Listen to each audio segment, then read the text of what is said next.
KLP social science સામાજિક વિજ્ઞાન. મિત્રો, આજે આપણે સામાજિક વિજ્ઞાન ની સંકલ્પના પહેલા સમજી લઈએ. સમાજ બરાબર સમાજ વત્તા એક. સામાજિક વિજ્ઞાન પહેલા આપણે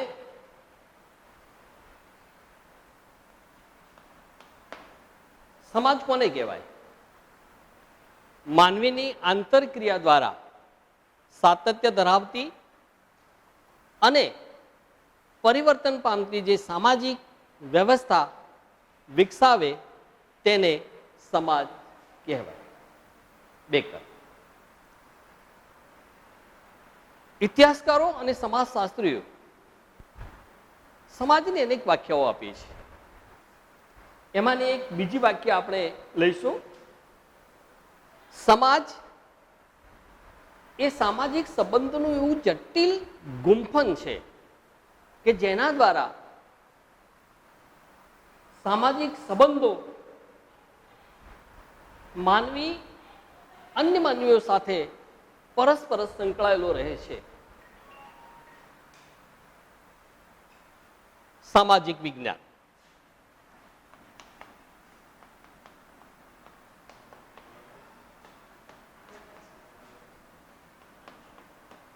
સામાજિક વિજ્ઞાન સામાજિક વિજ્ઞાન એટલે વ્યક્તિઓથી બનેલા સમૂહ જીવનની આંતરક્રિયાઓ અને આંતર સંબંધોનો વૈજ્ઞાનિક ઢબે અભ્યાસ કરતું વિજ્ઞાન.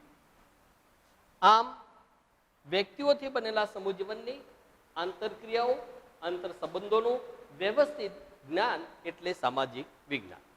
મિત્રો, સામાજિક વિજ્ઞાનની અંદર કેટલાક વિષયોનો સમાવેશ થયેલો છે જેના ઉપર હવે આપણે નજર કરીશું. 1 થી 7 ઇતિહાસ,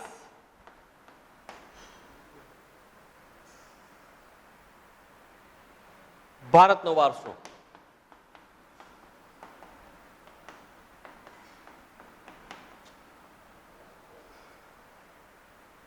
હવે ઇતિહાસ કોને કહેવાય? ઇતિહાસ એટલે ઇતિ વત્તા હાસ. ઇતિહાસ એટલે ઇતિ વત્તા હાસ. ઇતિહાસ એટલે ભૂતકાળમાં બની ગયેલી ઘટના, પ્રસંગો, બનાવો ને કર્મબદ્ધ રીતે રજૂ કરતું શાસ્ત્ર એટલે ઇતિહાસ. ધોરણ 10 ની અંદર મિત્રો પ્રકરણ નંબર 1 થી 7 માં મોટા ભાગે ભારતીય સંસ્કૃતિ, ભારતનો વારસો એની વિગતે છણાવટ કરેલી છે. કે આપણે જેમ જેમ આગળ વધતા જઈશું તેમ તેમ આપણે અભ્યાસ કરતા જઈશું. હવે પ્રકરણ નંબર 8 થી 14 એ ભૂગોળ.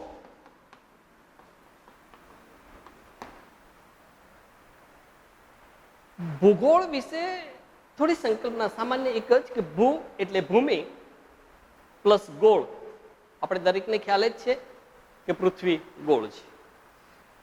મારી દ્રષ્ટિએ મોટા ભાગના વિષયોની અંદર કોઈ સજીવ અને જીવંત વિષય હોય તો એ ભૂગોળ છે. કે આ સૃષ્ટિમાં આ દુનિયાની અંદર જે કંઈ છે તેનો એ અભ્યાસ કરતો શાસ્ત્ર છે. પ્રકરણ 15 થી 18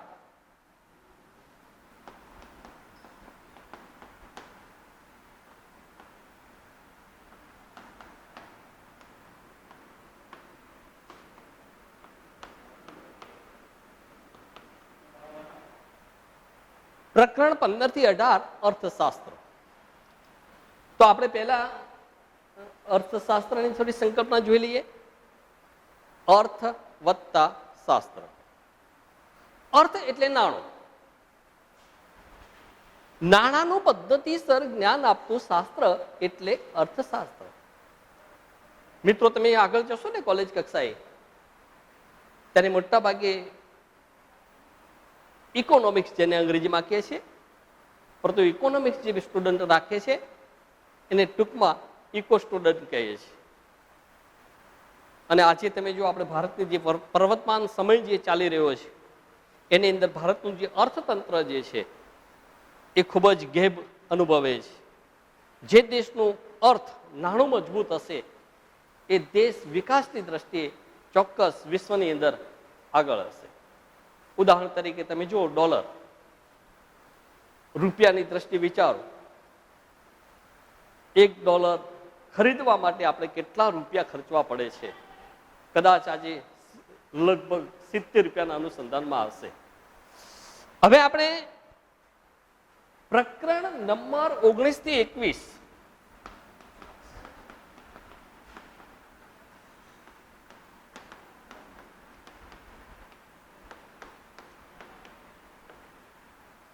પ્રકરણ નંબર 19 થી 21 સમાજશાસ્ત્રનો સમાવેશ થાય છે. તેમાં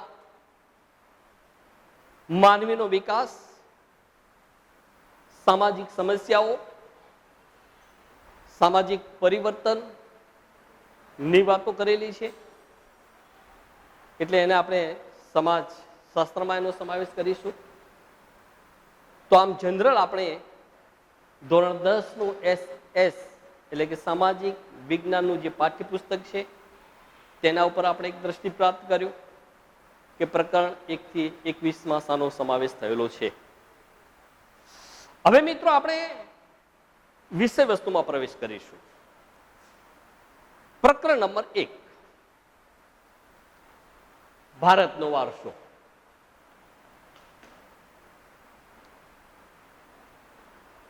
હવે શબ્દ દેખો ભારતનો વારસો, તો પહેલા આપણે ભારતની સંકલ્પના સ્પષ્ટ કરવી પડે. તો ભારત વિશ્વમાં કાં તો પછી એશિયા ખંડમાં એનું સ્થાન કેવું છે એ આપણે સમજવું રહ્યું જ. એશિયા ખંડમાં ભારતનું સ્થાન મહત્વનું અને મોકાનું છે. હવે તમે જુઓ તો શબ્દ તમે જુઓ કે મહત્વનું અને મોકાનું, આ બે શબ્દ છે ને એ જ એનું મૂલ્ય અંકિત કરી દે છે. તો કેવી રીતે મહત્વનું અને મોકાનું છે એની વાત આપણે કરીશું. એ પહેલા દરેક ભારતીયને પોતાના દેશ પ્રત્યે ગર્વ છે. મને પણ ગર્વ છે. I love my India. I love my India. હવે આપણે એનું સ્થાન મહત્વનું અને મોકાનું એ કદાચ ધોરણ 9 ની અંદર વિગતે અભ્યાસ કરી ચૂક્યા છીએ જ, છતાં એક પુનરાવર્તનની દ્રષ્ટિએ આપણે થોડી દ્રષ્ટિ એના ઉપર નાખીશું. મિત્રો, આપણે દરેકને ખબર જ છે કે ભારતને ઉત્તરે શું આવેલું છે? વિશ્વનો સૌથી મોટો ગિરિમાળા એટલે કે હિમાલય. ત્યાં આખું સ્વર્ગ છે. જીવનમાં કદાચ એક વખત ચાન્સ મળે ને તો ચોક્કસ એની મુલાકાત લેજો.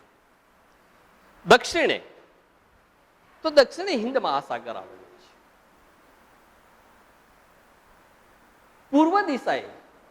પૂર્વ દિશાએ બંગાળાની ખાડી. તો એ જ રીતે પશ્ચિમ દિશાએ અરબ સાગર આવેલો છે. આમ ચારેય દિશાઓમાં તમે જોતા હશો કે ઉત્તરની જે દિશા છે એ આપણા પર્વતથી ઘેરાયેલી છે અને બાકીની જે 3 દિશાઓ જે છે એ આપણે સમુદ્રથી. અને એટલે જ કેટલાક લોકો એમ કહે છે કે ભારત માતા ના પગ પંખાળે છે આ સમુદ્રો. હવે અહીંયા એક સામાન્ય પ્રશ્ન ભૂગોળની અંદર જ્યારે આપણે ભણાવીશું ત્યારે આપણે સમજવા પ્રયત્ન કરીશું. તમે જોયું હશે કે આની અંદર તમે જુઓ કે લગભગ પર્વત, મહાસાગર, સાગર અને ઉપસાગર, હવે 4 વસ્તુઓ આવી. તો ચારેની અંદર કંઈક ભિન્નતા છે જ. તો એ વસ્તુને આપણે સમજવા પ્રયત્ન કરીશું. જે તે સમય આવે તે જનરલ આપણે વિશ્વની દ્રષ્ટિએ જોવા જઈએ તો ભારત વિશ્વની અંદર વિસ્તારની દ્રષ્ટિએ 7મું સ્થાન ધરાવે છે અને વસ્તી દ્રષ્ટિએ 2જું સ્થાન ધરાવે છે. તો આમ જનરલ આપણે એક ભારતની શું પરિસ્થિતિ છે વિશ્વના નકશામાં જ્યારે આપણે જોઈએ ત્યારે આપણે ખ્યાલ આવી જશે.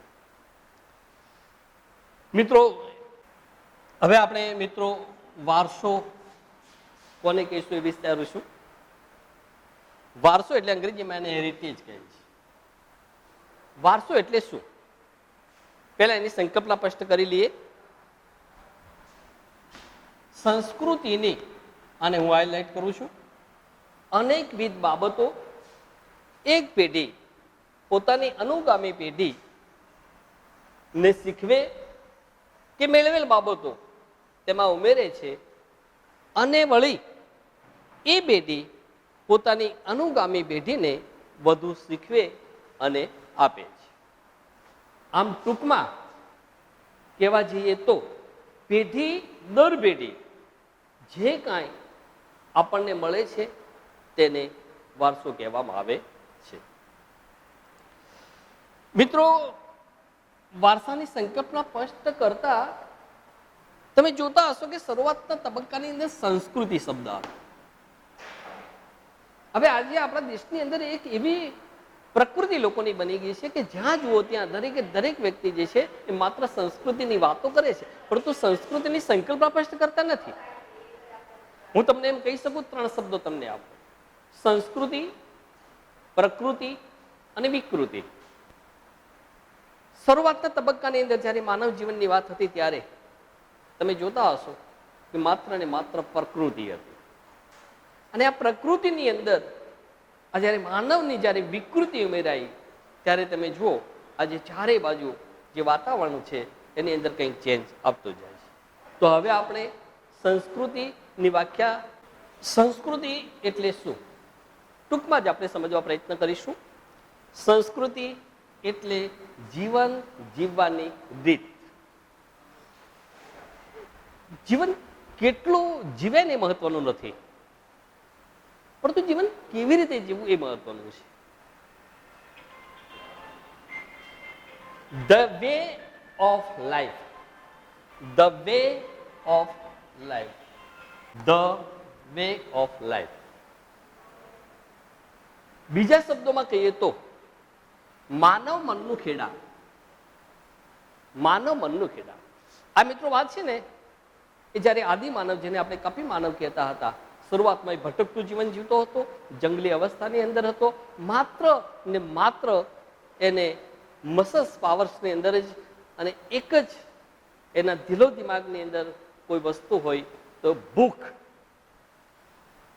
આ ભૂખને કેવી રીતે સંતોષવી? જ્યારે ભૂખ લાગે ત્યારે પ્રાણીઓનો શિકાર કરતો અને આગળ વધતો. એ વાત કોઈક એવો મુદ્દો આવશે ત્યારે આપણે સમજાવીશું. કોઈકે એવું પણ કહ્યું છે કે ગુફાથી ઘર સુધીની માનવ જાતની વિકાસ યાત્રા, ગુફાથી ઘર સુધીની માનવ જાતની વિકાસ યાત્રા. હું તો એમ પણ કહીશ, કદાચ એનાથી એક ડગલો આગળ વધીશ, ગુફાથી કબર સુધી માનવ વિકાસની યાત્રા. આજે અંતિમ તમે દેખો કોઈ સત્ય હોય જીવનની અંદર તો જન્મ અને મૃત્યુ. આ જન્મ અને મૃત્યુ વચ્ચે જે માનવ જીવે છે ને એમાં જ.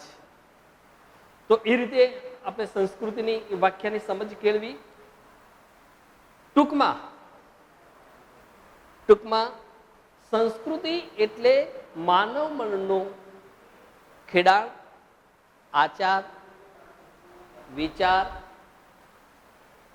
ધાર્મિક પરંપરાઓ, રહેણીકરણી અને જીવનને ઉચ્ચતમ ધ્યેય સુધી લઈ જતા આદર્શોનો સરવાળો એટલે સંસ્કૃતિ.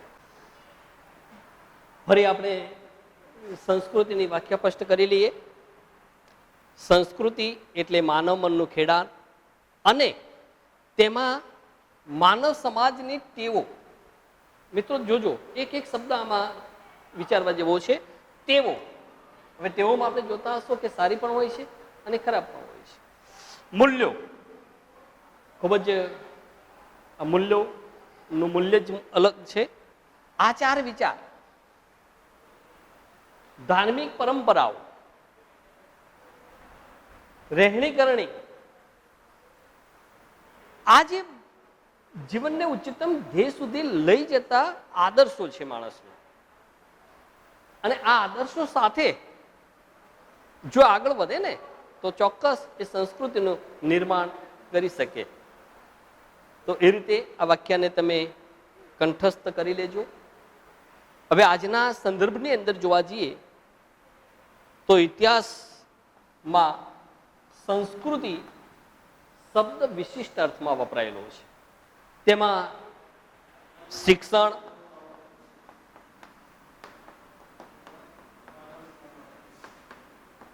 સાહિત્ય, સંગીત, નૃત્ય, કલા, સ્થાપત્ય,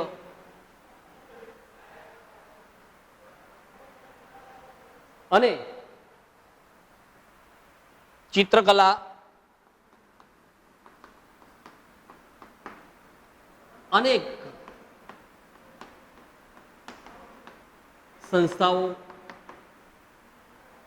તેમજ આર્થિક પ્રવૃત્તિઓ વગેરે વસ્તુનો સમાવેશ આની અંદર કરવામાં આવ્યો છે. એટલે હવે માત્ર આપણે પેલી સંકલ્પનામાં રચવાનું નથી કે ઇતિહાસ એટલે તો રાજા રાણીની વાર્તા, ખાધું પીધું ને રાજ કર્યું, એવું નથી. ભૂતકાળમાંથી ઘણું બધું મિત્રો શીખવાનું છે અને જેનું ભૂતકાળ ભવ્ય હશે એ ચોક્કસ જીવનની અંદર આગળ વધી શકશે. તો આમ આપણે જનરલ જોઈએ. એના પછીનો આપણો જે મુદ્દો છે ભારતીય સંસ્કૃતિનો વારસો, એના પછીનો મુદ્દો છે. મિત્રો આપણે ભારતીય સંસ્કૃતિના વારસાને બે વિભાગમાં વહેંચીશું, એટલે કે બે પ્રકાર આપીશું. નંબર 1 ભારતનો પ્રાકૃતિક વારસો, નંબર 2 ભારતનો સાંસ્કૃતિક વારસો. દરેકની વિગતે આપણે ક્ષણાવટ કરીશું. નંબર 1 ને આપણે શરૂઆત કરીશું. ભારતનો પ્રાકૃતિક વારસો. પ્રકૃતિ પર્યાવરણ અને માનવ જીવનની વચ્ચેના અત્યંત નજીકના સંબંધોનું પરિણામ એટલે પ્રકૃતિ, જેનો સમાવેશ પ્રાકૃતિક વારસાની અંદર આપણે કરીશું. મિત્રો, હવે પ્રાકૃતિક વારસાની અંદર શાનો સમાવેશ થાય છે? તમે જો નદી, નાળા, પર્વતો, વૃક્ષો, જંગલો, પ્રાણીઓ, પશુઓ, તરુવો, બરાબર, વગેરે વગેરે વસ્તુ એ આપણે પ્રાકૃતિક વારસાની અંદર આપણે એનો સમાવેશ કરી શકીશું. તમે જો માનવનું જીવન છે ને એ પ્રકૃતિ વિના ટકી શકે નહીં. આજે પ્રકૃતિની અંદર વિક્ષેપ પડ્યો છે અને એના કારણે તો માનવ જીવનનું કંઈક ચેન્જ આવ્યો છે, જે આપણે લગભગ જોઈ શકીએ છીએ. તો એ રીતે એનો સમાવેશ થાય છે. એ સિવાય આપણે જનરલ જોવા જઈએ તો આના અનેક મુદ્દાઓની આપણે ક્ષણાવટ કરીશું. નંબર 1માં આપણે લઈશું પેલા પ્રાકૃતિક વારસાની અંદર ભૂમિ દ્રશ્યો.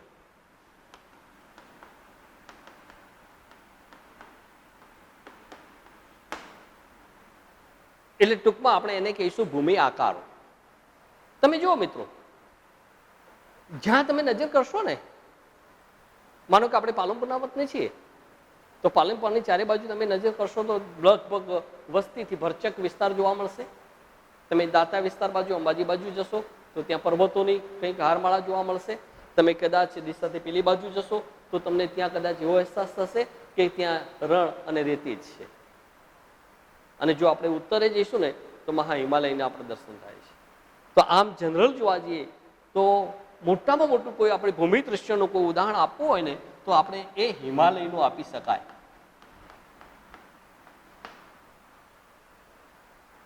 આ પૃથ્વી ઉપર જે વૃક્ષો જે છે ને, જેને આપણે ધરતી માતા કહીએ છીએ, તો આ ધરતી માતાના વૃક્ષો એ વસ્ત્ર છે. તમે જો એક બાજુ પેલી વિધવા નારી લો અને બીજી બાજુ તમે જો સદવા એટલે કે સુહાગન જે છે બંનેની અંદર કેટલો ફરક છે. તો આ ભૂમિ ઉપર જો આ ભૂમિ આકારો ન હોય ને તો જીવનની કોઈ મજા આવે નહીં. એ આપણા જીવનને ખૂબ જ સમૃદ્ધ અને મજબૂત બનાવ્યું છે. તો એ વસ્તુ આપણે કહી શકશું. ચારે બાજુ હિમાલય, હિમથી સવાયેલા શિખરો છે અને હિમાલયની અંદર તમે જુઓ કેટલાક ધાર્મિક સ્થાનો આવેલા છે. ઉદાહરણ તરીકે બદ્રીનાથ, કેદારનાથ, અમરનાથ, આ બધા જ જે સ્થળો જે છે એ હિમાલયની ગોદમાં આવેલા છે. અને હિમાલયની ગોદની અંદર આપણે જઈએ ને તો આપણે એમ લાગે છે કે ભાઈ સ્વર્ગની અંદર જવાની કોઈ જરૂર નથી. સ્વર્ગ એ તો માત્ર માણસની કદાચ કલ્પના હશે. મને તો લાગતું નથી કે આવું કોઈ સ્થળ હોય. આ પૃથ્વી ઉપરનું કોઈ સ્થળ છે ને તો એ હિમાલય છે. એક વખત કાશ્મીર આપણે જઈ શકીએ. એના પછીનો આપણે મુદ્દો લઈશું નદીઓ. હવે નદીઓ તો મિત્રો તમે જુઓ, નદીને આપણે લોકમાતા કહીએ છીએ. તો લોકમાતા શા માટે કહીએ છીએ? માતા તો એક જ હોય ને, જનની તો એક જ હોય ને. બધા લોકોને એક માતા, તો એનું પણ કંઈક વિશિષ્ટ સ્થાન હશે ને. આપણા ભારતીય સંસ્કૃતિની તો વિશ્વની બધી જ સંસ્કૃતિઓનો જો પારણો હોય ને તો નદીઓ છે. સંસ્કૃતિનો વિકાસ થયો છે ને તો એ નદી કિનારે થયો છે. પેલો આદિમાનવ જંગલમાં ભટકતો ભટકતો ભટકતો પોતાની જરૂરિયાતનો જ્યારે સાધનો ફૂટી જાય છે ત્યારે એ ગુફામાંથી એ નદી કિનારે આવે છે અને ત્યાં એ સ્થિર બને છે. ત્યાં ખેતીની શરૂઆત થાય છે, કુટુંબ જીવનની શરૂઆત થાય છે અને જ્યાં માણસ સ્થિર થાય છે ત્યાં સંસ્કૃતિનો વિકાસ થાય છે. આજે ભારતની ચારે બાજુ તમે દ્રષ્ટિ કરશો તો ભારતના મોટાભાગના જે મહાનગરો જે છે એ તમે મિત્રો જોતા હશો કે લગભગ નદી કિનારે છે. નદી આપણે રક્ષક છે, પોષક પણ છે. શું નથી આપતું? પાણી એ માણસનું જીવનનું અતિ મૂલ્ય સાધન છે. આ વિશ્વની અંદર, આ સૃષ્ટિની અંદર 70% પાણી છે. જે રીતે આપણા શરીરની અંદર પણ 70% પાણી છે અને આ પાણી આપણી નદીઓ પૂરા પાડે છે. તો આ નદીનું એક મહત્વ છે. એ પછીનો આપણો જે મુદ્દો જે છે એ વનસ્પતિ જીવન.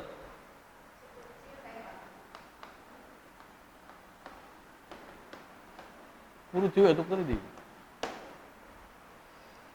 વનસ્પતિ જીવન. વનસ્પતિ શબ્દ આવે ને તરત જ વૃક્ષો આવે. અને તમે દેખો વૃક્ષ એટલે માનવનો પરમ મિત્ર છે. પરંતુ કમનસીબી કહો કે જે કહો તે, માણસ જ્યાં જ્યાં જાય છે ને એની આંગળી જ્યાં ચીંધે છે ને ત્યાં સૃષ્ટિનો વિનાશ જ નોતરે છે, વૃક્ષોનો કતલ જ કરે છે, નિકંદન કાઢી નાખ્યો છે. મેં હમણાં સાંભળ્યું હતું કે એમેઝોનના જે જંગલો છે ને ત્યાં લોકડાઉનની અંદર સૌથી વધુમાં વધુ જો કપાયા હોય ને વૃક્ષો તો આ લોકડાઉનની અંદર કપાયા છે. તો માણસ શું કરે છે એને ખબર છે? પોતાના પગમાં જે કુવાડો મારે છે. અને એટલે જ કદાચ તમે જો પ્રકૃતિને પોતાની રિયલ લાઈફમાં લાવવા માટે આ એક સામાન્ય નાનો પેલો વિષાણુ જે છે ને એ માનવની બધી જ પ્રવૃત્તિઓને સ્થગિત કરી દે, આખા વિશ્વને લોક કરી દીધો. અને એટલે આજે ચારે બાજુ આપણે તમે જુઓ મોટાભાગે નદીઓ પણ શુદ્ધ થઈ ગઈ, પર્વતો પણ દૂરથી આપણે જોવા મળે છે, સુંદર સારું ઓક્સિજન આપણે પ્રાપ્ત થાય છે. તો કદાચ આ કુદરતનું કંઈક એવો સંકેત હશે કે જે આ પ્રકૃતિને સરભર કરવા માટે આ વસ્તુ લાવી છે અને એટલે જ ખૂબ જ સુંદર રહ્યું છે. સરસ મિત્રો, હવે નેક્સ્ટ મારો વિડીયો જે હશે એ પાર્ટ 2માં રજૂ કરીશ. ધન્યવાદ. Thank you.